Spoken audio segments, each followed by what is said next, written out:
네, 지금부터 제34차 원내 대책회의를 시작하겠습니다.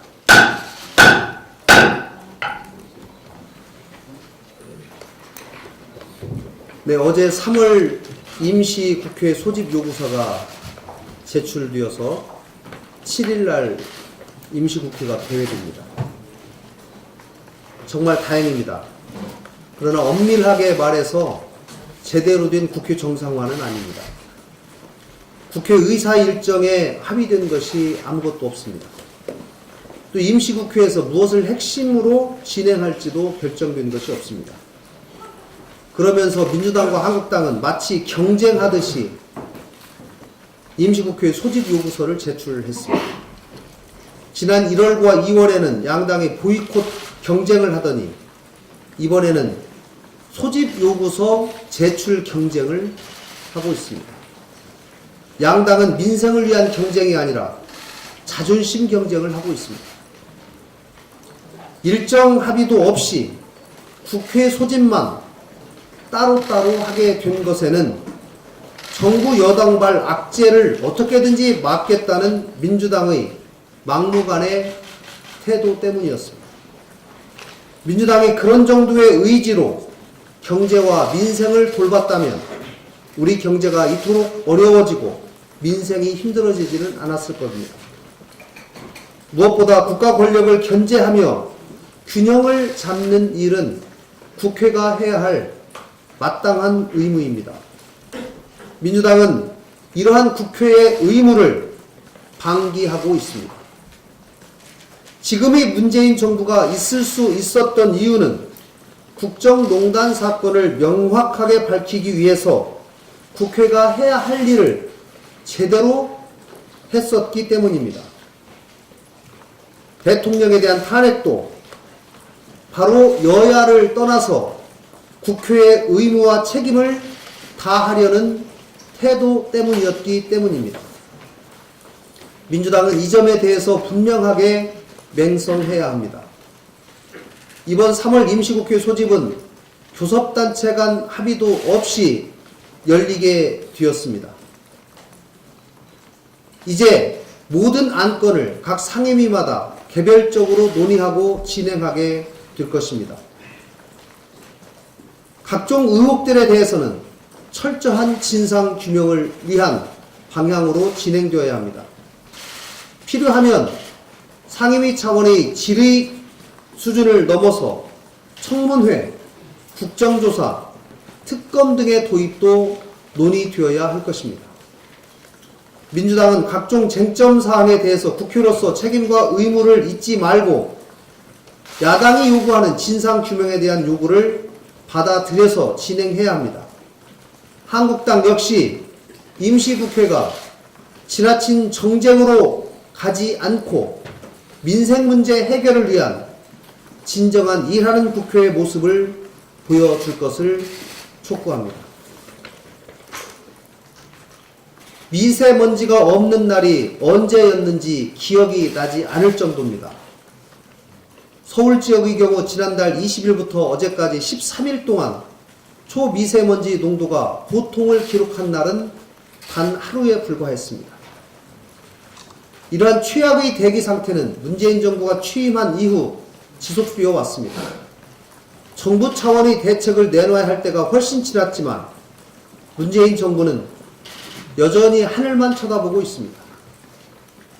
현재 국회에 미세먼지 대책과 관련해서 접수된 법안이 53건이나 됩니다. 모두 계류 중입니다. 다른 어느 것보다 최대의 민생 문제인 미세먼지 대책과 관련한 법안들이 최우선적으로 통과될 수 있도록 국회가 앞장서야 합니다.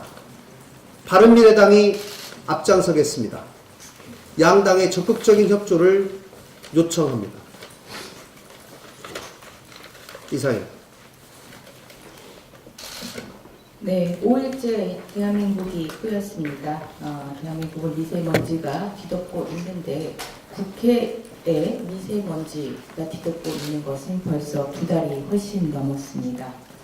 이제 3월 7일 3월 국회가 열리게 됐는데 3월 국회에서는 국회를 뒤덮은 정부, 여당, 제1야당발 미세먼지를 먼저 없애는 일에 주력하겠습니다.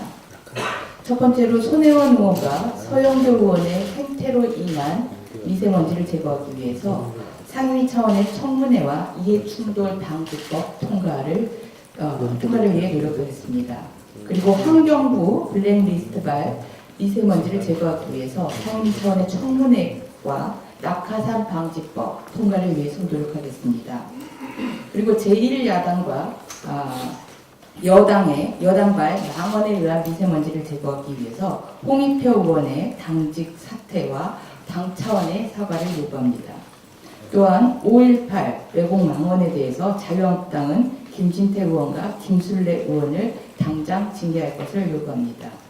이렇게 미세먼지를 거둔 다음에 국회에서 개혁 법안을 처리하기 위해서 노력하겠습니다. 첫 번째 개혁 법안은 당연히 선거제 개혁입니다. 대한민국의 근본 개혁이고 민생 개혁과 직결되어 있습니다.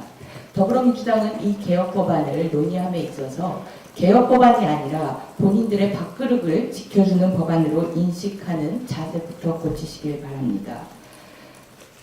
바른미래당과 더불어민주당은 이 법안을 당연히 개혁 법안으로 함께 노력해야 될 법안으로 인식을 해야 할 것입니다.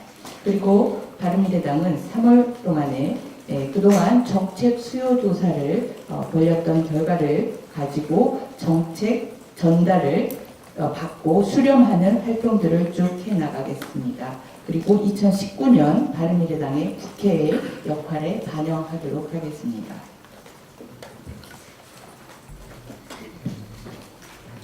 근본적인 미세먼지 해결 대책을 정부는 빨리 내놓고 싶습니다. 지난 겨울 날씨를 네 글자로 줄이면 3한4미 이렇게 말씀드릴 수 있습니다. 3일은 춥고 4일은 미세먼지라는 뜻입니다. 요즘 날씨가 풀려서 그마저도 옛말이 됐습니다. 이제는 7일 내내 미세먼지 날 그 자체입니다. 길거리를 다녀봐도 보행자 중에서 열에 9은 마스크를 쓰고 있습니다. 경제도 경제지만 미세먼지야말로 우리 생활에서 가장 밀접하게 체감하고 있는 민생 현안으로 대두된 가 오래됐습니다. 문재인 대통령과 정부는 지난 대선 공약으로 미세먼지 30%를 저감하겠다고 호언장담한 바 있습니다. 그런데도 문재인 대통령은 몇 달 동안 제대로 된 미세먼지 대책 하나 내놓지 못하고 있는 실정입니다. 고작해야 지난 1월 22일에 미세먼지 문제를 인식하고 대처해야 한다고 원론적인 말 한마디 한 것입니다. 그래놓고 미세먼지가 국내 건강을 갉아먹고 있는 지금은 정작 입을 꾹 다물고 있으니 국민들은 우라통이 터지고 있는 상황입니다. 정부에서 대책이라고 내놓은 것이 있기는 합니다. 화력발전소 가동 중지, 차량 2부제, 조업 단축 등이 그것입니다. 그러나 이것은 땜질식 처방 방법에 불과합니다. 국민들이 원하는 것은 보다 근본적인 대책과 대안입니다. 고농도 미세먼지는 앞으로 계속된다고 합니다. 문재인 대통령과 청와대는 미세먼지 먹는 덩어리처럼 가만히 있을 것이 아니라 국민들이 납득할 만한 대책을 지금 당장 즉각 내놓을 것을 촉구합니다. 네, 저도 이어서 미세먼지와 관련해서 한 말씀 드리겠습니다. 네, 연일 미세먼지 공습 속에 전국에 고농도 미세먼지 비상저감 조치가 발령되고 있습니다. 사상 처음으로 수도권 등의 5일 연속 비상저감 조치가 발령돼서 미세먼지를 배출하는 공사장의 조업시간이 조정되고 화력발전소의 출력도 80%로 제한되고 있습니다. 또 수도권에서는 공공기관 차량 2부제가 시행되고 오래된 경유 차량의 운행이 제한되고 있습니다. 하지만 이러한 비상대책은 비용 대비 효과가 크지 않은 게 문제입니다.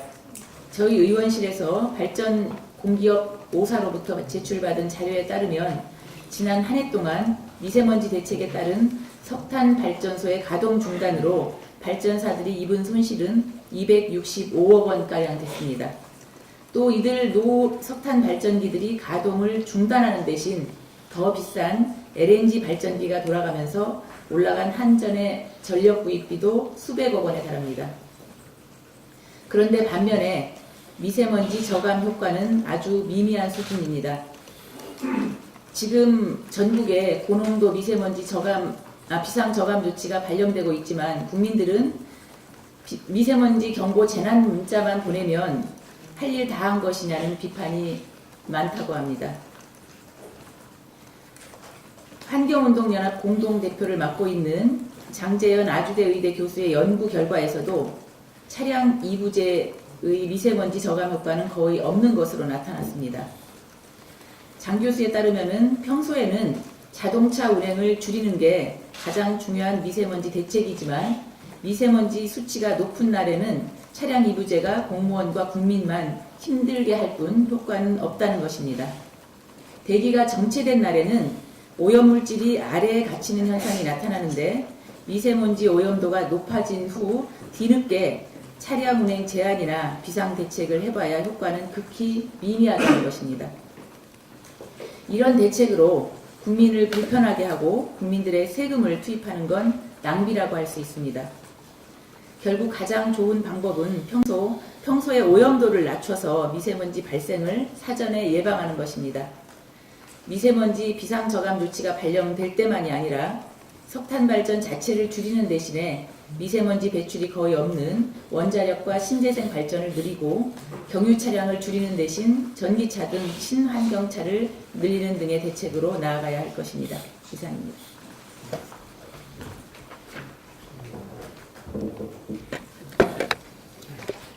제가 준비한 게 김상하고 말씀하신 좀 겹치는데 에피스만 뽑아가지고 한 말씀 드리겠습니다. 저도 그 서민만 괴롭히는 생색내기 미세먼지 대책 즉각 중단해야 합니다. 사상 첫 5일 연속 비상저감 조치가 계속되면서 41만 대의 영업용 트럭들의 생계가 위협받고 있습니다. 영업하려면 매일 10만 원씩 과태료를 내든지 5일 동안 일하지 말고 쉬어야 합니다. 문제는 이들 차량이 길거리에 안 나와도 미세먼지 줄이는 데 효과가 3%도 안 된다는 것입니다. 이는 환경부도 알고 있고 지난달에 국립환경과학원이 조사한 결과에 따르면 초미세먼지 75%가 중국 등 국의 영향이다. 그래서 대한민국 자동차가 전부 다 올스톱에도 고농도 미세먼지 끼치는 영향은 굉장히 미미합니다. 한 5% 정도도 안 될 겁니다. 여기에서 트럭들 안 다녀봐야 아무런 효과가 없는 것입니다. 때문에 노후 경유차 저공해 조치는 평상시에 해야 될 일이지 고농도 미세먼지가 극심한 오늘 같은 날에 정책이 될 수가 없습니다. 5등급 운행 제한이나 공공기관 차량 이부제나 아무 효과도 없는 생색내기 정책에 불과합니다. 이런 정부의 땜질 생색내기 처방 때문에 41만 대 영업용 트럭들만 생계를 위협받고 있는 것입니다. 환경부는 당장이라도 5등급 운행 제한 정책 중단해야 됩니다. 효과도 없는 땜질 정책 선전하느라 몰두할 시간에 중장기 대책 근본적인 해법을 마련하십시오. 적어도 3년 뒤에는 어떻게 하겠다. 적어도 5년 뒤에는 어떤 목표를 이루겠다. 그 목표를 분명히 제시하시고 온 국민들이 힘을 합칠 수 있도록 하셨으면 좋겠습니다. 한 가지 말씀 더 드리면 문재인 대통령이 어제 국가안전보장회의에서 금강산 관광 개성공단 재개 추진 의사를 또 밝혔는데요. 이건 중재자 역할마저 포기하겠다는 겁니다. 지금 한국 정부는 북미 회담 결렬 원인도 지금 정확히 모르고 있습니다. 원인도 모르면서 무슨 대책을 지금 꺼낸다는 이야기입니까? 거기다가 미국이 원하지 않는 이런 개성공단, 금강산 관광 재개 방안 협의하겠다고 나서면 한미 관계만 안 좋아집니다. 하노이 회담 결렬 이후에 미국이 기존은 이렇습니다. 대화를 계속하지만 강한 압박이 우선이라는 겁니다. 미국은 압박을 해서 북한의 결단을 이끌어내야 된다. 북한의 양보를 이끌어내야 된다는 입장이고 때문에 지금은 북한한테 채찍이 필요하지 당근이 필요한 상황이 아닙니다. 이런 금강산 관광 개성공단 재개는 미국의 동의를 받기도 어렵고 한미 간의 불신만 더 깊어질 뿐입니다. 문재인 대통령은 중재자라는 미명하에 북한에 대한 일방적인 편들기를 이제는 그만두셔야 됩니다. 북한과 미국의 중간에 어중간하게 있다, 이런 것이 아니라 한미동맹과 국제사회의 일원으로 북한의 핵 폐기를 추구하고 있음을 분명하게 보여주셔야 됩니다.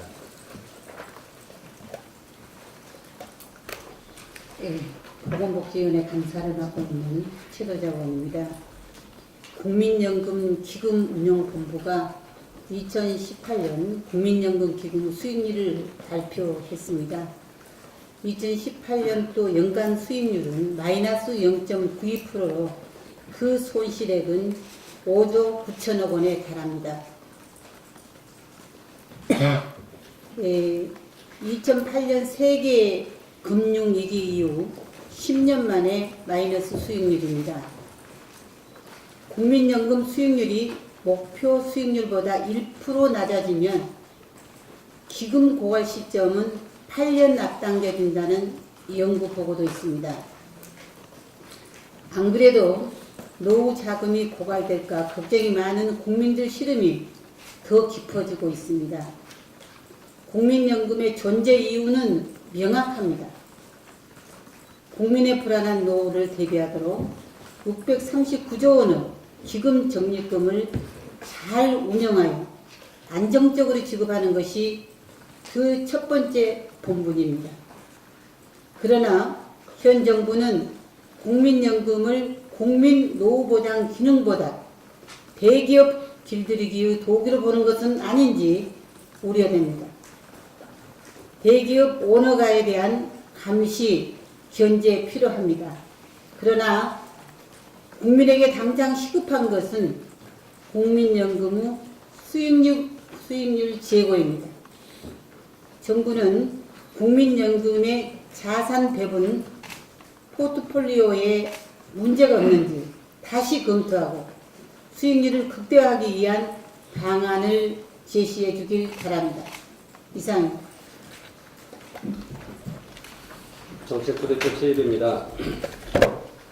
지난달 20일 달튼 인베스트 등 국내외 기관 투자자들이 정부와 국민연금에 공개 서한을 보내 코리아 디스카운트를 해소하자는 제안을 했습니다. 특히 달튼은 코리아 디스카운트가 적용되는 사례 기업으로 현대 홈쇼핑을 지목했습니다. 현대 홈쇼핑은 이익을 효율적으로 분배하거나 새로운 투자처에 투입하지 못해 자본 이익률이 대폭 낮아져 국민연금이 큰 손실을 입고 있으니 국민연금이 이에 대한 이유를 찾아 주주가치 향상을 위해 주주권을 적극 행사하라는 것이었습니다. 우리 기업은 이러한 국내외 기관 투자자들의 적극적인 행보에 저항할 것이 아니라 적응하고 소통해야만 합니다. 한진칼에 투자한 KCGI가 주주 명부 열람을 요청하자 한진칼은 이를 거부하고 결국 KCGI는 법원에 주주 명부 열람 가처분 소송을 통해 주주 명부를 받게 되었습니다. 또한 KCGI가 이사 선임 등 주주 제안을 하자 한진칼은 또 이를 거부하고 KCGI는 주주총회 의안상정 가처분 소송을 내고 승소하였습니다. 그러나 한진칼은 1심 판결을 수용하지 않고 항고한 것으로 알려져 있습니다. 한진칼은 주주 중심 정책을 확대하겠다고 발표는 했지만 실제로는 소수주주의 주주권 행사를 거부하고 불필요한 소송전으로 시간과 비용을 낭비하고 있습니다. 이제는 기업들은 스튜어드십 코드 도입이라는 새로운 환경에 적응하고 기업 지배구조에 대한 인식 전환과 개선을 노력해야 합니다. 동양그룹, STX그룹, 한진해운, 현대상선 등을 보면 알 수 있듯이 우리 기업들이 외국계 투기자본의 경영권 침탈이나 주주들의 경영 간섭 때문에 위기를 맞은 것이 아닙니다. 우리 기업들의 위기는 기업을 개인 소유로 생각하는 제왕적 총수 일가의 전횡과 무능, 견제가 없고 책임을 지지 않는 의사결정 시스템에 문제가 있었던 것입니다. 이러한 기업 지배구조를 개선하기 위해서는 기관 투자자 등 소수 주주들의 권한을 강화하여 총수 일과의 전행을 감시 감독하고 책임을 물을 수 있도록 하는 감사위원 분리선출, 집중투표제 의무화, 다중대표소동제를 도입해야 합니다. 상법 개정의 필요성에 대해서는 문재인 대통령도 신년 기자회견과 경제인 간담회 등에서 수차례 강조한 바 있습니다. 민주당은 책임있는 여당으로 상법 개정에 적극 나설 것을 촉구합니다. 2개월 만에 국회가 정상화되는 만큼 3월 임시국회에서 상법 개정안에 대한 논의가 반드시 이루어져 성과를 낼 수 있어야 할 것입니다. 한 가지 더 말씀드리겠습니다. 검찰이 이번 주 내로 사법농단 의혹에 연루된 전현직 법관들을 기소하며 사법농단 사건을 마무리할 것으로 보입니다. 전현직 법관들에 대한 기소 여부가 마무리되면 국회의원 재판청탁 수사가 신속히 진행되어야 할 것입니다. 특히 재판청탁 의혹을 받고 있는 서영교 의원은 반성은커녕 재판청탁 판사를 만난 사실이 없다며 임종원 공소장에 적시된 사실을 전면 부인하고 심지어 19대 국회 일이라며 마치 징계할 수 없는 사안이라는 듯한 주장을 했습니다. 그렇기 때문에 더더욱 검찰의 엄정한 수사가 필요합니다.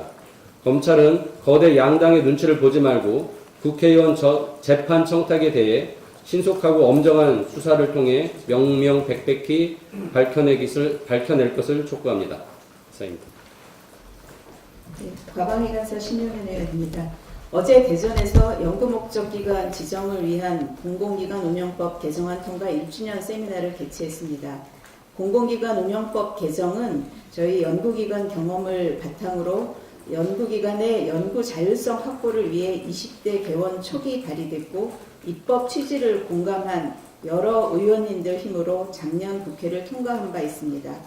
이 법에 따라 올해 1월 말 69개 공공연구기관이 연구 목적기관으로 지정되어서 자율적 연구 환경의 초석이 마련되었습니다. 하지만 실질적인 변화를 위해서는 앞으로가 중요합니다. 정부는 공공기관의 보편적 가치를 침해하지 않는 범위 내에서는 연구기관의 경영 효율성과 연구자의 연구 자율성을 확대하는 구체적 혁신 지침을 마련해야 하고 또 그대로 운영해서 공헌법 개정의 취지를 살려야 합니다. 창의적이고 자율적인 연구개발 환경이 4차 산업혁명과 국가 발전의 토대라는 사실을 잊지 말아야 합니다. 연구계 역시 연구 자율성과 함께 책임성 있는 연구 활동으로 국민께 보답하길 기대합니다. 본 의원은 공공기관의 의무를 규정하는 다양한 법률에서 연구 목적기관의 특수성이 반영되지 않은 제도적 미비점을 개선하는 데 앞장설 것입니다. 바른미래당은 연구자의 안정적 연구환경 지원을 위해 연구기관의 구체적인 혁신 지침이 개정되는 날까지 연구 현장의 목소리를 경청하고 정부와의 소통에 든든한 가교가 될 것임을 약속드립니다. 이상입니다. 유치원 사태에 대해서 질의드리겠습니다. 한유총의 그 계약 연기 조건 없는 철회를 환영하고 다행이라 생각합니다. 이러한 한유총의 결정을 환영하지만 이러한 일이 다시는 재발하지 않도록 대책을 강구해야 될 것입니다. 이제는 국회에서 대책을 마련해야 됩니다. 본 의원이 작년 12월 27일 유치원 3법 중재안을 발의해서 신속 처리 안건으로 지정이 됐는데 그 이후로 2달이 넘도록 단 한 번도 국회에서 실질적인 논의가 없었다는 것을 개탄스럽게 생각하고 국민들 앞에 다시 한번 석고대죄의 심정으로 말씀을 드립니다.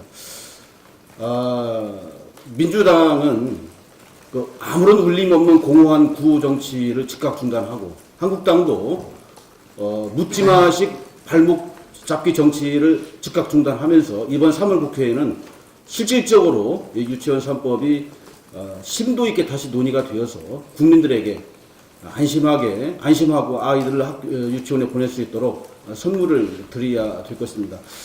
그리고 한유총에도 강력하게 요구하고 또한 촉구합니다.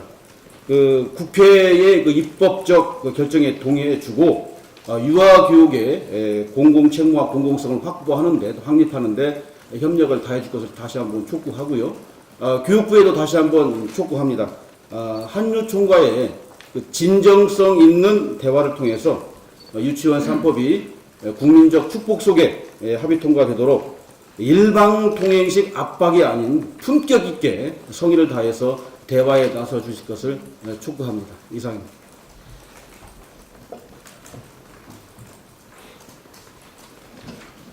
네, 공개 발언은 이것으로 마치고 회의를 비공개로 전환하겠습니다.